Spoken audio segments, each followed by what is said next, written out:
observe people what they're doing in train. Indian Railways, I think it's the epitome of observing user behavior. You talk to them and you try to then, after you observe them, try to upsell your pre-alpha MVP product to them and see whether they're able to get it or not. If I get certain players who can play with me like this in a social setup, can I create that environment virtually? So these are the four, basically you can say, broad themes in which we build around the social casino environment. If you create the virtual respect into an offline respect, right, that's the match. So what my job is, them first they get into the community, engages with each other, and then they form a group, and then the group clashes with each other. Just imagine. So welcome everyone to today's episode where we're going to deep dive into the world of product strategy, user engagement, and digital innovation.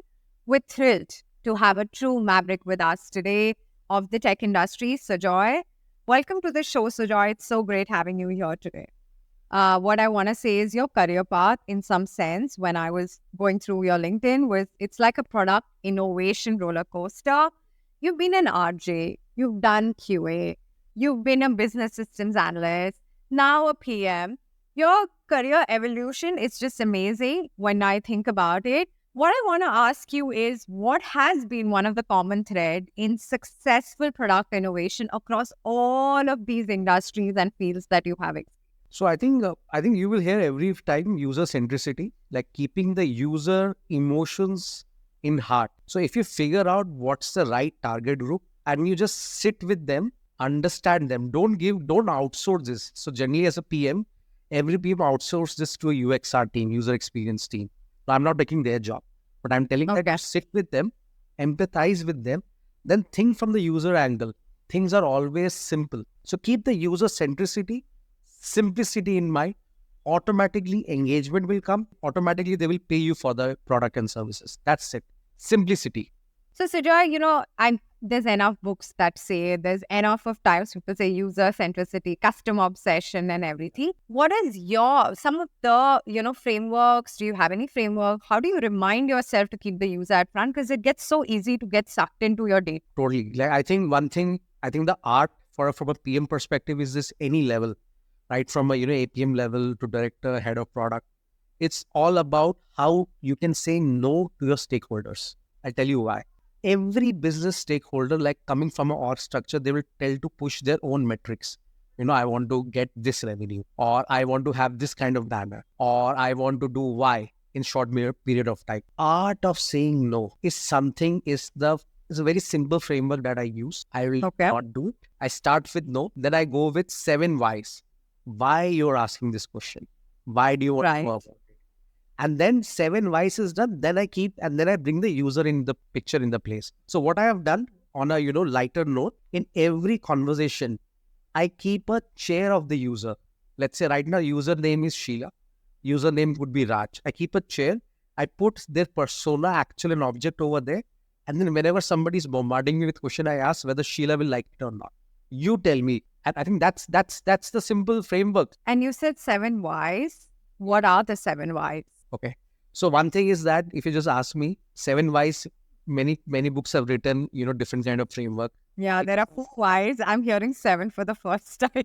So it's a reverse psychology thing, Diksha. My job is ask just why. I don't think. So 7 whys, nothing. It just ask. So if somebody asks me, we need to build this, I ask why. Let's say the stakeholder is telling, I'll give you a live example. We are in a gaming company once. They asked, we need to increase the subscription pack fees. It was during Teen Patti Gold, Moonfrog Labs days. Social casino game, virtual thing. They asked, increase by 10%, our revenue will increase by 1%. That was the one-liner given to me. I said, why? Okay. They said revenue will increase by 1%. Then I asked why? So that we are profitable. Then I asked why? Why do we want to become profitable right now? Because we want to showcase to the investors. Then I asked, is it the right way to showcase to the investor, or should we do something else? So you figure out the root cause of it. You go into the depth. And you go on till you figure out the answer from them. Which problem statement are they actually solving for it? So go folks to the depth. I think one thing with the PMs, we don't go to the depth. Go to the depth and you will get the answer. So Joe, you have actually created Poker eSports. Can you, one, walk us through the journey of how you actually created it? And secondly, what would your advice be to some of the upcoming entrepreneurs who, like you, want to disrupt a traditional market. 100%. So poker esports, just unwrapping it very simple terms, Diksha. So poker as a game is actually played and learned by people across Indian subcontinent. Now our job is how you can make it much more engaging. Now when I say poker esports, so generally it comes off the PUBG and the Free Fire, when people are competing against each other. Competition is there. I'm talking more like a social church or social layer. I'm talking about, just imagine there is somebody called Rimjim from Shiliguri, West Bengal. She plays poker. Let's say there is Ansari from Banaras, Uttar Pradesh. Let's say there is Divakar from Bangalore, Karnataka. Now they play poker. While playing poker in the night or late in the day or wherever they sometimes feel lonely. So what my job is, them first they get into the community, engages with each other, and then they form a group, and then the group clashes with each other. Just imagine a mechanic of Clash of Clan. Like there's a group 1, group 2, they compete with each other, but before that, I make sure that they are tied with a common interest. A poker can have various, emotion. Emotion could be how cards are dealt. Poker could have conversations around, is that other opponent trying to collude and cheat with me? So how do you, combine such interests together and then let the community drive it? Automatically, people will love it, engage it, and then once they defeat another, you can take a rake or a share, profit share order. So that was a very simple, it looks very simple, but it again went back to the 7 Ys, folks. 7 Y, go back to the 7 Y. Always have the user persona at your boardroom, at your conference room, at your virtual room. You actually work with in social casino games. You also mentioned poker. Can you first explain to our audience what are some of the different types of game categories in which you have worked, and then we'll go into it. Got it. So maybe, Diksha, you might have heard a news and to the audience about, Nazara purchasing some stake in Ultimate Team Patti. I'll say, Nazara is going big. So either you're an entrepreneur or let's say you're a PM in non-gaming category, I would recommend try to get into the gaming category. One, there is good money. So one might say there is no money. There's a good money. Okay. Second, there is good empowerment. So it's all about supply and demand, lack of supply of such folks, and there is high demand. So there is a mismatch in economics. So generally PMs always go to e-commerce or commerce kind of element or B2B. Yeah. But there is more supply and less demand. So that's why your salaries are never matched. So I'm just sharing a secret sauce. Go such companies. Third, figure out when you go to this company, just think that from a gaming element, it's, you just have to observe people from the category level. There is a card category, so which is poker, Teen Patti, Rummy. You might have heard about all the real money. I'm talking free-to-play virtual currency. There is another casual category, which I think Diksha talked about in the last conversation around with Ludo King. There is hyper casual as well. Hyper casual could be something like bubble shooters. I'm not sure you've experienced, or Candy Crush kind of games. Yes. Gives you the dopamine effect. These are the subcategories. But for Indian subcontinent, if you want to monetize monetizable thing via in-app purchases, I think the best is you go after card games. Okay. Why card games? Look around in tier 2, tier 3, even in tier 1 cities. Diwali jab hota hai, aap log kya khelte ho? That's what I said, but it doesn't have very seasonal.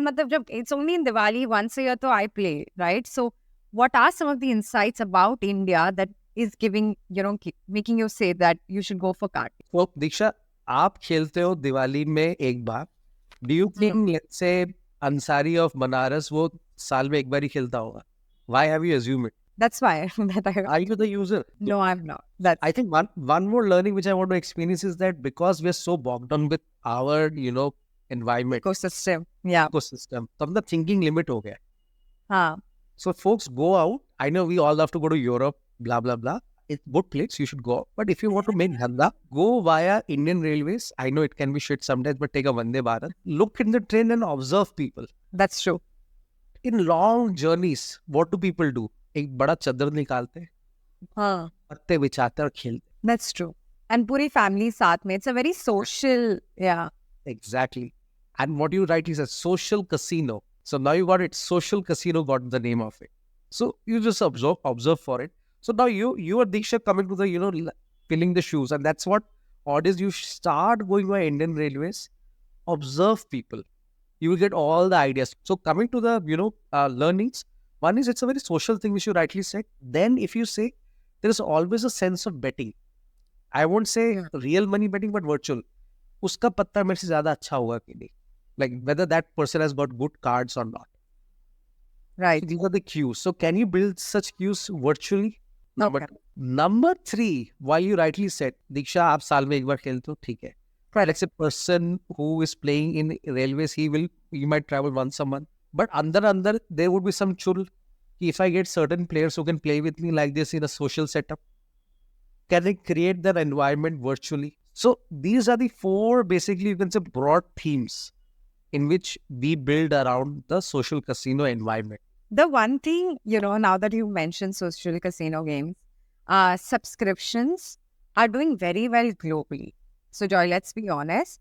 But in case of the Indian market, you also said ki if you want to monetize, you want to make money, you do it in card games. Can you explain whether subscriptions, according to you, works in social casino games? Yes and no. Okay, so I'll start with no. If you start by selling subscription from day one, let's say you get an engagement, you won't make money. The reason is why mahol nahi bana hua. So mahol is in the sense, now let's say all the users want to play, let's say, virtual game like Teen Patti. I'm saying virtual, not real money. I'm not talking about jungly games of the world. Yeah. Okay, you might have seen all the ads of jungly rummy. That is cash in, cash out. मतलब पैसा डालो 100 rupees, play a game. If you win, can make 500 rupees or you lose everything. So that is cash game, real money game. And trust me, it's a very big ecosystem in India. And globally also, it's growing pretty big. What is free to play? Free to play is something, let's say Teen Patti Gold, Ludo King. These are free to play. You put money, you will get certain virtual currency like chips and coins in which you can play with those currency. And if you win, you won't get real cash, you will get chips or coins. So what is my motivation to then play it, Sujoy? Because then I'm putting money, but I'm not getting real cash out of it, right? Wow, Diksha, you're just hitting the nail. Mahol. Remember I talked about the mahol? So mahol is the one. So us mahol mein, so generally the users, what they look out for, let's say you talk about Ansari from Banaras, they look out for similar mindset. Now you will say that's a community, uska paisa wo kyun dega? Very well. But let's say while you're doing a mahol, while you're going around it, you match Ansari and let's say Mahi of Haryana versus let's say Junaid of let's say Shiliguri and Rita of this, then competition jo spirit aata hai. Like now, free to play ka beauty kya hai, Diksha? You have a 6 million DAO, you have a 10 million DAO, daily active users, Correct. EAU. Correct. वो real money game में इतना scale में नहीं आता. You got 20 million DAO. Now just imagine whoever is winning. Now you can give either fame or fortune. Fame मतलब एकदम showbazi करो, fortune मतलब पैसा. Now we can't give money. What we do then, we make them famous. Ansari of Banaras from no one has become famous in front of 6 million DAO. 6 million DAO मतलब 60 lakh लोगों के साथ. And that is where you're creating a mahol. Okay. Now you might see that visibility in front of 60 lakh. What does it mean? Now Ansari, just imagine he's a storekeeper in a Banaras sari shop. Nobody knew him. वो साड़ी बेचता है, sari seller. Now suddenly people who are playing within Banaras and Uttar Pradesh, Ansari from Banaras from this sari shop has won it. लोग उसके चक्कर में sari shop में ज्यादा Ansari. If you create the virtual respect into an offline respect, right, that's the magic. That is very beautifully put. One is you've created the respect, but now at the end of the day, you're a gaming company. You also have to make money. So how do you make money? Okay, so there's a very famous saying, शेर के मुंह में अगर खून लगता है, like उसको चाहिए होगा भेड़िया बकरी. Now just imagine you've got the respect from no one, and suddenly Teen Patti Gold is providing you respect. Now you put a very simple pass. Play X games with Y people for let's say 10 rupees per day. Bhai automatically खरीदे. So you have to first give her some kind of reward which he can't buy with real money, and then you put a monetary pass around that. You have actually successfully what I've read is increase user subscription by 150% Correct. at your time at Game Mom. Yeah. What are some of the user strategies that you feel I, as a new product manager, can also apply in my product, not necessarily also in game? Yes. So I think over there, I would say one thing is community-led growth. Now it's a very jazzy term, but what Yeah, does it I'm mean? hearing it so much. Yeah, I can get that. It's being sold right now here and there. So very Right. simple for any product, either your own company or let's say your any company you're working, gaming, non-gaming, can you figure out from your own users community who can be influencer for you? Like Okay. micro influencer who can promote your product or your services. Now, question is that why will they do that? Now, it depends from context to context, but let me share what has worked in my context. And again, I'm talking about gaming itself. Now, from Game Monk was a startup which we 10 folks ran and we had a micro exit. Now, there's another story for that. But over there, what we have simply did. So now just imagine now Ansari of Banaras, he got all the offline hits, online hits. His reputation is to the next level. He was no one, he became someone. Now, while he's playing now the next game, you came up with certain, let's say, VIP pass or some kind of jazzy name and say, Hmm. in order to unlock more games, unlock more people, you have to pay 10 rupees a day, 5 rupees a day. Now, in free to play, you have 6 million down. Even if you're able to convert 20 to 30 percentage of it, that's 6 million into 20%, 1.2 million. 1.2 million out of that, they're buying 10 rupees per day. Now, that's how you make money. You make money with microtransactions at a scale, like 10 rupees, 15 rupees, like a sachet thing. That's how you can make money, at least from free to play in tier 2, tier 3 cities. That's what I've seen in two certain gigs, one in where I was working and one I had my own startup. So that's how you make money, number one. Number two, there is another channel through which you can make money around it. Now you can say channel you've heard about, let's say affiliates, you've heard about influencers. And now there is one more jazzy term which is coming, community-led growth. You know, how crypto has done to the next level, next scale. Stock trading companies are doing that. But coming to gaming, in gaming, what you can do is that if you're able to figure out the right users who will be the first, let's say, X fan for you. And then they create micro groups around that, and micro groups get some kind of status and recognition in your platform. That's how also you can make money when there are certain brand ambassadors. And it sounds very easy to do, but trust me, the first 1,000. So I think the secret sauce is first 1,000 true fans of your community is where you, as a PM, irrespective of the level, you should be doing your, hands-on and get dirty around it. Dirty as in who could be the user, what could be their emotion, how you can go around. So these are the two things which you basically make money. There were a lot of failures as well. Like if you ask, like you can do ads. Ads is something I think Diksha, you talked about in Ludo as a content, and they are the Right. boss of it. So I won't talk more about it. But if you just ask me, now it's a different views. Ads is a good way for the business, but trust me, it's not a great experience for the users. So Okay. how can you be user first? So I will always say that you have so much of user base, how you can capitalize on the same part. Like give respect and get respect on your platform where they have not get got anyone outside. If you are able to capitalize it, then that's how you make money, Diksha. What are some of the opportunities you see for mobile first monetization strategies in a country like ours? Mobile first, yeah, there is a very heavy kick आपने मुझे एक baton दिया है. So mobile first monetization, I will say, it's already killed. Ads is there, in-app purchase is there, which I talked about. Third thing I would say, how you can convert a user from your own community and they become affiliate. Like something you might have experienced in your childhood, maybe otherwise I'm too old, LIC agents in different things. वो LIC का सामान बेचते हैं. Amway, correct.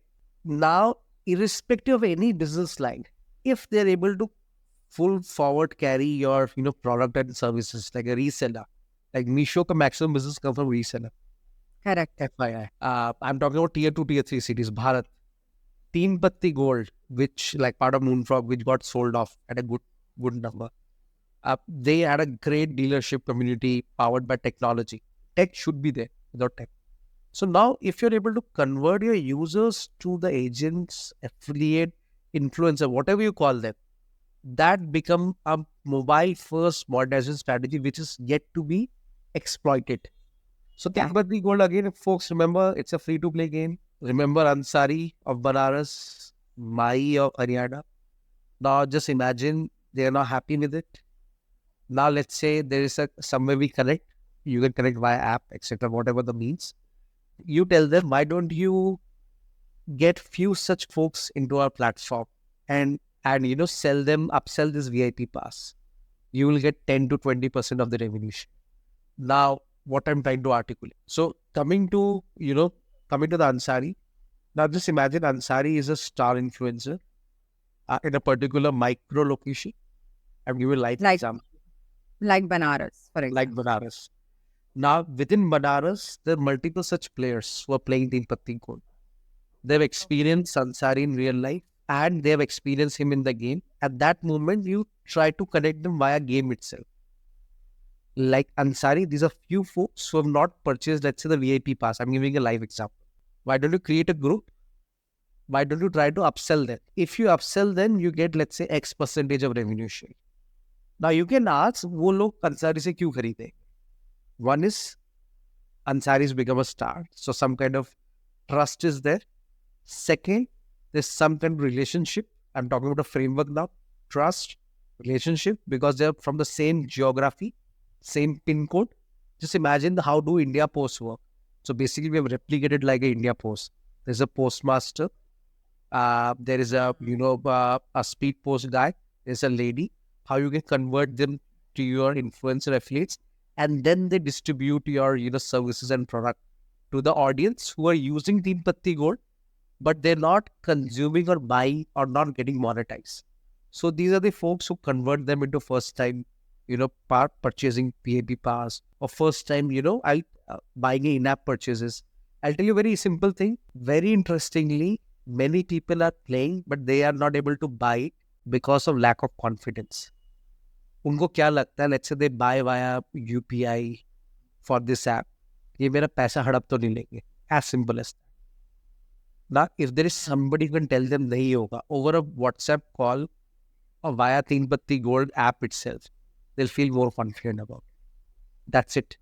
So that's how you can, exploit it. Now I want to move into more user psychology innovation section with you, Sujoy. Where do you get these inspirations to create some of these cool stuff, right? Like you've spoken about so many cool affiliate marketing, right? I see it on Instagram, but I have to see it within gaming. And it's also hard to execute. So where do you get your inspiration? I love to observe people. Tisha, if you remember, I talked about the Indian Railways. So actually, I take a train and go to nearby areas and observe people what they're doing in train. Indian Railways, I think it's the epitome of observing user behavior. You talk to them and you try to then, after you observe them, try to upsell your pre-alpha MVP product to them and see whether they're able to get it or not. It can be from tier 1, tier 2, tier 3. Everybody travels by Indian Railways. I'll say Indian Railways is your best friend. But if I am a product manager and you have to give me a process or a framework on how I can apply this, could you share some quick tips or steps with us? I think I will say first, obviously, figure out who is the user. Just try to go into the environment. So, okay, let me capitalize in this manner. Do 3 E's. What is this 3E? First E is user environment. When you go to the environment, you show your prototype, which you have not, built from tech. Are they excited? Whether the user is excited. 3E. Third, while they are, consuming the prototype, are they enlightened? Now, when you mean by enlightened, the wow in their face. ऐसा भी होता है. And if 3 E's are met, just remember your job is done. They will pay for it. So 3 E's, folks. And at the end of the day, it's not a one-time relationship that you have with your users, right? As a product manager, you want people to, like you're talking about DAOs and MAOs, what is your secret to keep getting users back to your live commerce game or your Teen Patti, whatever apps that you... Got it. So I think everybody talked about it. I think it's already, I won't say not the right word, but say hook. is something everybody talk about. What's the hook? What's the aha moment? These are all sexy terms. But I would say when you go to this 3E framework, and if the user, let's say you remember the Ansari, wo mahol mila, he felt good about it. If you're able to channelize that, I will say internal hook, I'll book. If you will channelize the internal hook, they'll come for you again and again. See, if you are investing money for retention budget, like you come back, I'll give you some X money, that's where they will never come for it. But without even giving money, if they come for it, for that aha movement or that wow movement for that Ansari, automatically users will come. And it's for the first 1,000 or 10,000 users. If you crack it, automatically your retention D7, D14, D28 will go up. So I think it's all about the enlightenment thing. Okay, you've spoken about an Ansari in Banaras, and then you've spoken about someone in the south of India. It is a very diverse audience, right? This is not something like, it's not one person. So for young professionals who are trying to design for Bharat, what is your advice for user segmentation, personalization in such a varied market? I think very interesting. Over there, I will say, I think personalization, I think it's a solved problem. Everything is solved. But what you should again go for it. What is some offline behavior they can relate to it? I'll give you an example.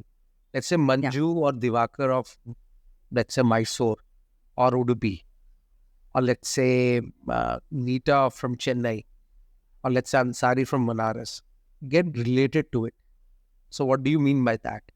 Now let's take food, just to make it very simple. Now for food, idli with let's say podi powder is something maybe Tamilians will love. Then let's say idli, let's say with something else for Divakar in Bangalore. Versus let's say puri and aloo sabzi for breakfast in. Now if you're able to marry this offline connotation or cues, so just figure out what is that offline thing they're hooked to it. Either it's from a food perspective or from a culture perspective. Across everyone, everybody, whenever they want to start a day, they start a day by listening to bhajan in the morning. It's a very thing across different cultures, community. That's how Bharat is joined. Now just imagine there is a live astrologer starting your day at 5:30 a.m. Automatically users will get hooked to it. Automatically it will get personalized to the journey. Like, people are getting hooked to it. So how can you, marry this with technology? And once you start getting interest from, they are consuming this content or consuming these services, then automatically you can personalize it. So take the interest first, obviously explore and then exploit from a, personalization level. First get interest from them and then go depth into that. And what would your advice be for young professionals on how to get prepared for the next, like all of this innovation in the digital tech? I think first thing, obviously watch content from Diksha. So if you do that, you started getting prepared, the right career path, etc. Plug in. Bro, you should do that and you're doing the right thing, folks.